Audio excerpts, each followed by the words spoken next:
Hello दोस्तों, आज हम काव्य शास्त्र में रीति और वृत्ति पढ़ेंगे। पहले हम रीति पर चर्चा करेंगे, रीति पर, और उसके बाद वृत्ति पर। चलते हैं, देखते हैं। रीति शब्द की व्युत्पत्ति ह्रियते गम्यते निर्णीयति रीति, अर्थात मार्ग जिसके द्वारा गमन किया जाए। काव्य शास्त्र में रीति से तात्पर्य है काव्य मार्ग, काव्य रीति अथवा काव्य पथ। साहित्य में रीति शब्द का अभिप्राय कवि अथवा लेखक की विशिष्ट शैली से लिया जाता है। आचार्य वामन ने रीति संप्रदाय का प्रवर्तन कर रीति को परिभाषित किया। विशिष्ट पद रीति अर्थात विशिष्ट पद से युक्त रचना रीति कहलाती है। आचार्य वामन ने पुनः विशिष्ट शब्द को परिभाषित करते हुए कहा, विशेषो गुणात्मा अर्थात विशिष्ट का आशा है विशेष गुणों से युक्त होना। इस गुण के कारण ही रीति संप्रदाय को गुण संप्रदाय भी कहा जाता है। आचार्य वामन कहते हैं कि काव्य के शोभा कारक धर्म जो कि शब्दगत भी हैं और अर्थगत भी हैं, रीति कहलाते हैं। इनकी संख्या 20 है, 10 शब्दगत, 10 अर्थगत। आचार्य वामन ने ही रीति को काव्य की आत्मा माना और इसका स्पष्ट कारण है कि जिस 10 शब्दगत और 10 अर्थगत गुणों को यह रीति निमित्त गुणों से युक्त यह निर्मित होती है, उसमें काव्य के अधिकांश तत्व किसी न किसी रूप में निहित होते हैं। आचार्य वामन ने अर्थ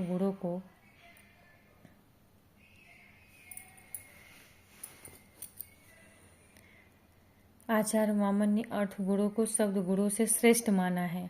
अर्थ गुणों के अंतर्गत रस अलंकार आदि सभी काव्यगत समाहित हो जाते हैं। आचार्य वामन के अनुसार ये रीतियाँ 3 हैं, वैदर्भी रीति, गौड़ी रीति, पांचाली रीति।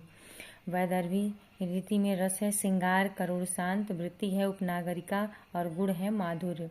गौड़ी रीति में रस है वीर विभत्स भयानक रौद्र, प्रवृत्ति वृत्ति है पुरुषा, गुण है ओज। पांचाली रीति में सभी प्राय रस आ जाते हैं, इसकी वृत्ति कोमला है और गुण प्रसाद है। वैदर्भी रीति सभी गुण होते रहते हैं, अर्थात 10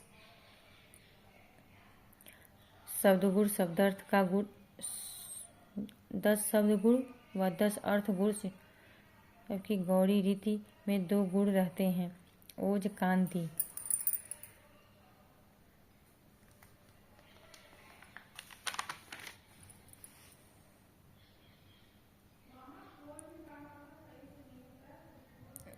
इसी तरह पांचाली रीति में भी 2 गुण रहते हैं, माधुर्य सुकुमार। वैदर्भी में ओज कांति था और पांचाली में माधुर्य सुकुमार। जिस प्रकार चित्र रेखाएं और रेखाओं का समन्वय होता है, उसी प्रकार से रीतियां भी होती हैं। अपने अपने गुणों का समन्वय इनमें वैदर्भी रीति सर्वश्रेष्ठ है, क्योंकि इसमें सभी गुण विद्यमान रहते हैं। समास प्रयोग के आधार पर वैदर्भी रीति को असंपदा समास रहित, गौड़ी रीति को उद्भट पदा समास बहुला तथा पांचाली को कोमला पदा कहा गया है। वैदर्भी को असंपदा समास रहित, गौड़ी रीति को उद्भट पदा समास बहुला और पांचाली को कोमला पदा कहा गया है। रीति निरूपक आचार्य में आचार्य वामन की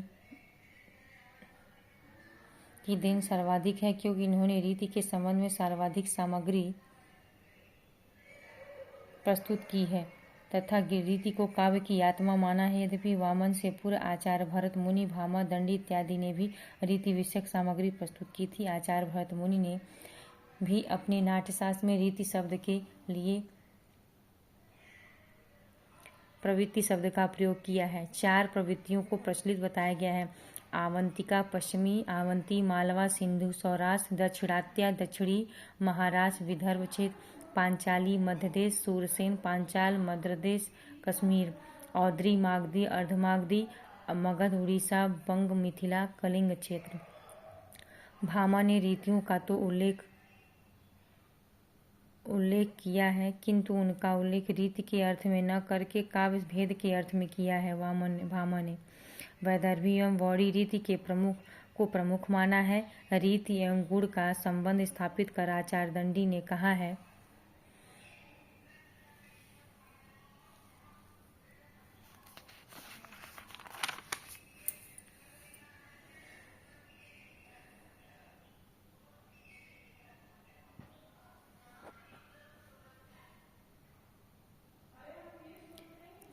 कवि की अपनी विशिष्ट रीति होती है। आचार्य दंडी ने शेष, प्रसाद, समता, माधुर्य, सुकुमारता, अर्थाभिव्यक्ति, ओज, कांति एवं समाधि को वैदर्भी रीति का गुण माना है और गौड़ी रीति में इन गुणों का अभाव बताया है। आचार्य दंडी ने अनुप्रास एवं अर्थालंकार को गौड़ी मार्ग की विशेषता बताकर उसे पौरस्त्य काव्य पद्धति नाम से संबोधित किया है।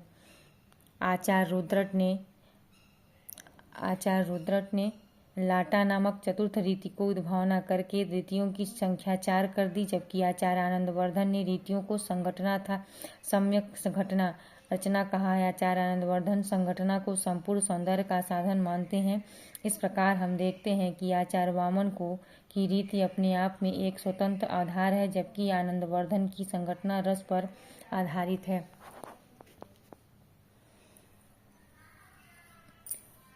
आचार्य राजशेखर ने वचन क्रम विन्यास के क्रम को रीति कहा। यहाँ वचन का आशय है शब्द अथवा पद अथवा विन्यास, क्रम का आशय है रचना। आचार्य कुंतक ने रीति के लिए मार्ग शब्द का प्रयोग किया है और इसके 3 भेद बताए हैं: सुकुमार मार्ग, विचित्र मार्ग, मध्यम मार्ग। आचार्य कुंतक ने रीति विवेचन में कवि स्वभाव को प्रधानता दिया है। इनके अनुसार सुकुमार मार्ग में भाव एवं रस का नैसर्गिक संबंध बना रहता है, जबकि विचित्र मार्ग में भाव पक्ष की अपेक्षा कला पक्ष की अधिक महत्ता रहती है। आचार्य मम्मट ने रीति को वृत्ति कहा है, साथ ही इन्होंने 3 प्रकार की वृत्तियों का प्रयोग किया है।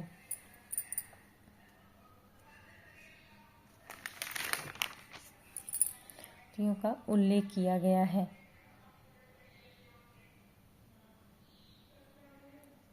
उपनागारिका वृत्ति, पौरुषा वृत्ति और कोमला वृत्ति। आचार्य वामन के अनुसार नियत वर्ण व्यापार को वृत्ति कहा जाता है। आचार्य भोज ने गुण एवं संप्रदाय समास को रीति के वर्गीकरण का आधार माना है और इस 6 प्रकार की रीतियों का उल्लेख किया है: वैदर्भी रीति, गौड़ी रीति, पांचाली रीति, लाटी रीति, अवंतिका रीति, मागधी रीति।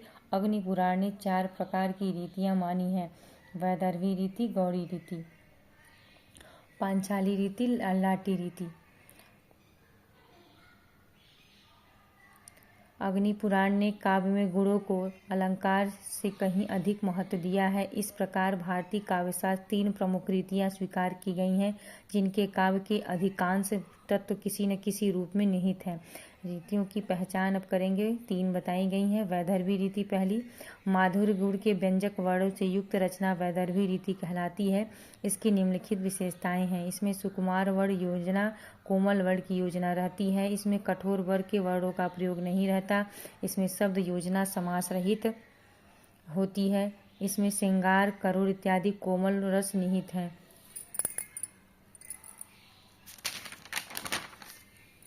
निहित होते हैं।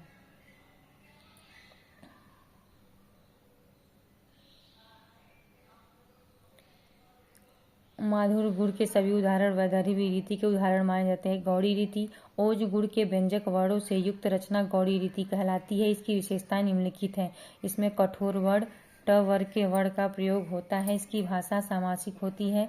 रौद्र, वीर, भयानक इत्यादि कठोर रसों का प्रयोग होता है। उदाहरण जैसे ओज गुण के सभी उदाहरण गौड़ी रीति के उदाहरण माने जाते हैं।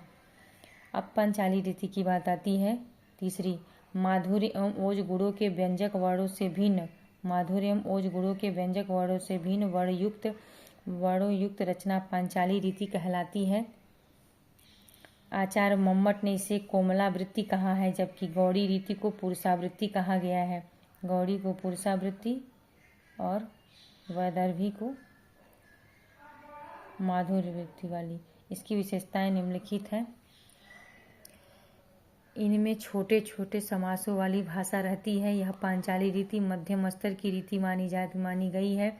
उदाहरण, प्रसाद गुण के सभी उदाहरण पांचाली रीति के उदाहरण माने जा सकते हैं।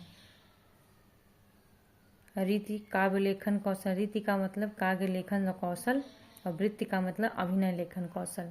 अब रीति और वृत्ति में अंतर बता दिया। वृत्ति के बारे में बात करेंगे अगले भाग में।